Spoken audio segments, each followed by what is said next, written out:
Hello and welcome to Pesting Class, Expert Voices in Pest Management. This week we're doing something a little different. Instead of our usual deep dive with a single guest, I've compiled some of the most impactful advice from past guests.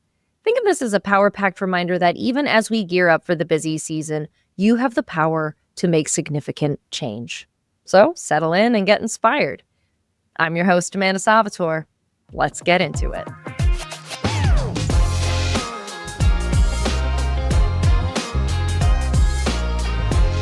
To start, let's think about those moments on the job when you're facing something new. A tricky pest problem, a tight squeeze, an opportunity to expand your reach in the community. That feeling of, I don't know if I could do this. That's what our first clip's about.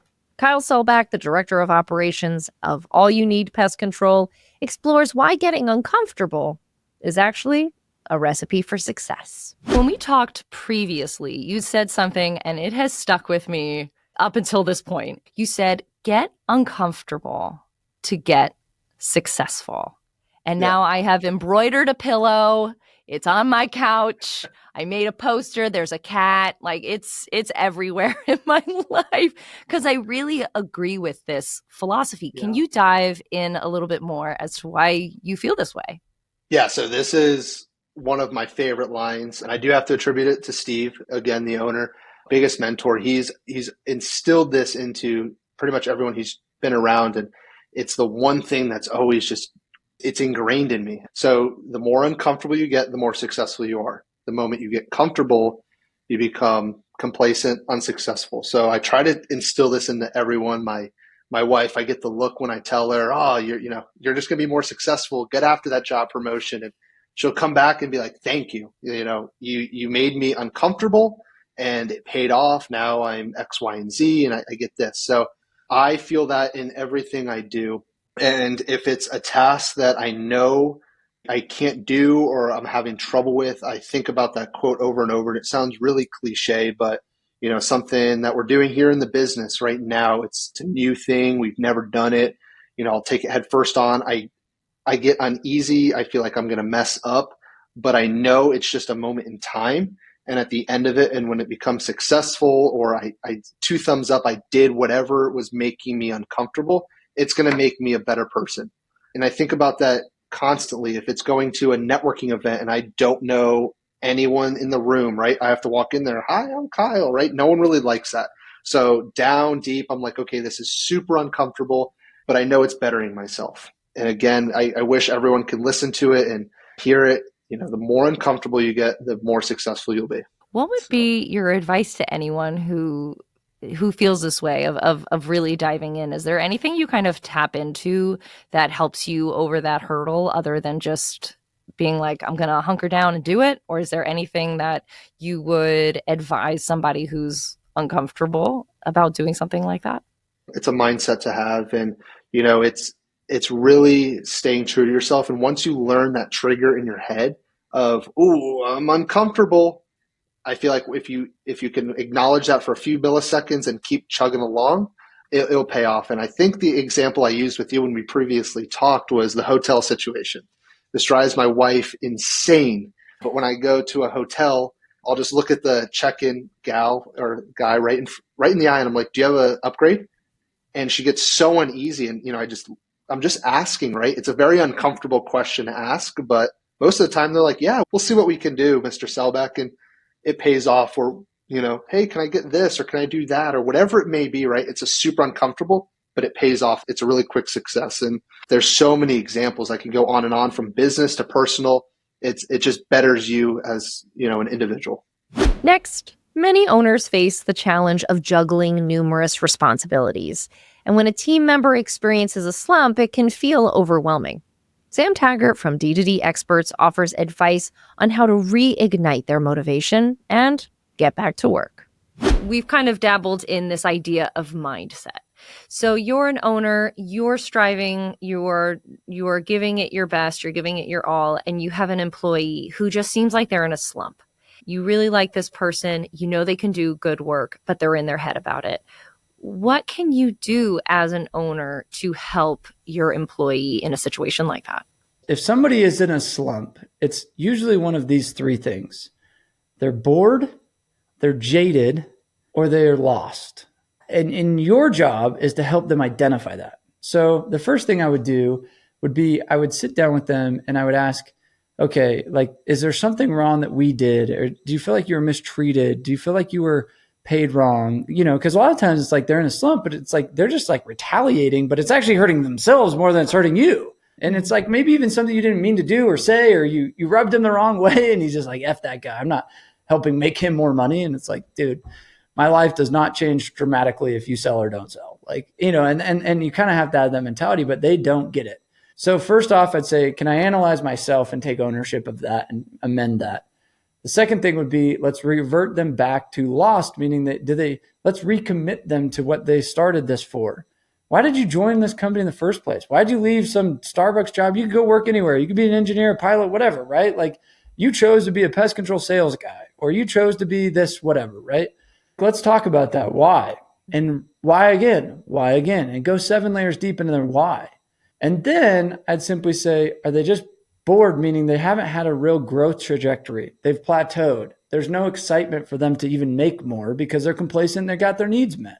How do you bring variety, give them a leadership track, give them a pathway of success? And I found that if owners took more ownership of that, all of a sudden their performance will get more in a trajectory of what they want instead of kind of fade in the direction they don't want. I love this idea of ownership and finding your why, or rediscovering your why. Realizing like, oh, I am helping, I am doing something. This isn't something that is negative. I'm making a positive impact. Lastly, if you've ever been in the truck on your way to the next job, dreaming of your own business, then Rachel Mendes, owner of Last Call Pest Control, has your back. Her advice to those who want to start their own pest control business: create a strong community. You have this incredible network of women, and I want to know what your advice would be to anyone who is thinking of starting their own business. I know you were very vocal to Susie to start her own business, Valkyrie Pest. And I just think you're doing so many incredible things. And I love that not only are you creating a very authentic business, but you're encouraging women and others to go out there and to start their own. So what would be your advice to them? I will always support a small business. Always, every time. I would rather compete, which I don't even buy into the competition thing, especially with women. I would rather compete against 100 little guys than one big company, because all of these little guys are feeding their families. They're taking their kids to swim lessons, doing things for themselves and for their families, and not for some guy at the top. I will, relentlessly support and defend and help and encourage anybody who wants to start their own. I have a girlfriend who started a business. She's just a little bit east of me. Susie and I, we have a little group chat, and we helped her with that. And I would do it again, and I would do it again and again and again, because I really value entrepreneurship. And I value the people who helped me get here. It was quite exciting because our friend Kaya, she started her business a few years before me. And then I started.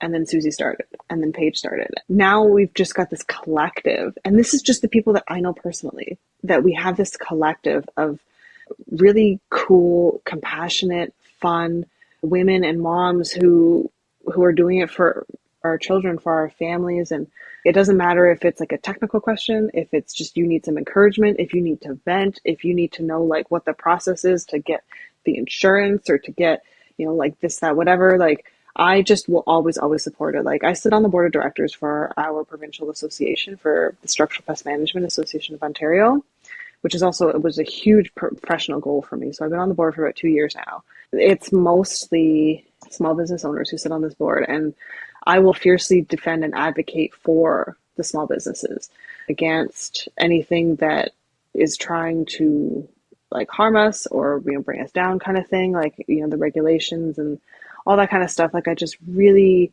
love supporting local. I love the idea of it. Pest control is like my expertise, but I just support anybody who wants to get into business ownership.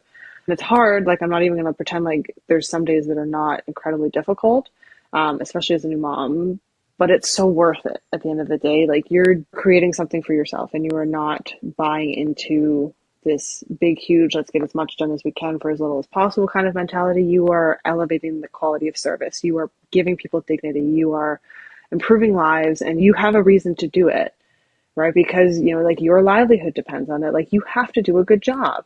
I'm so proud of the women that I have built this little community with. And like, I'm in my mid 30s.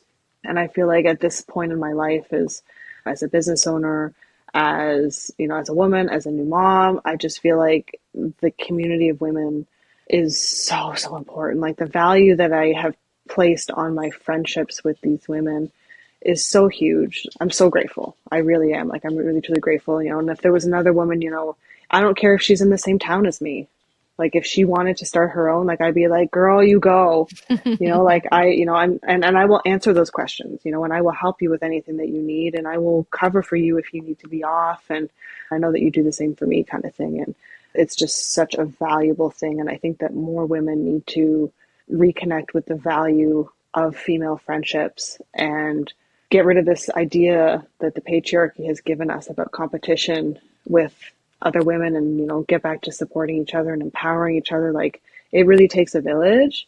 In all of the journeys that I've been going through in the last 5 years, I couldn't have done it without my girls, and I just love them so much. And I'm just so grateful for them. Rachel, you are a true girl's girl. I am here for such a it. girl's girl. Such a girl's girl. Always, forever, girl's girl. I love it. Always, and thank you. Thank you for putting in the work. Rachel Mendes, I want to thank you so much for coming on to Pest in Class. I hope to hear great and wonderful things coming from you. Thank you so much. It was so great to chat with you.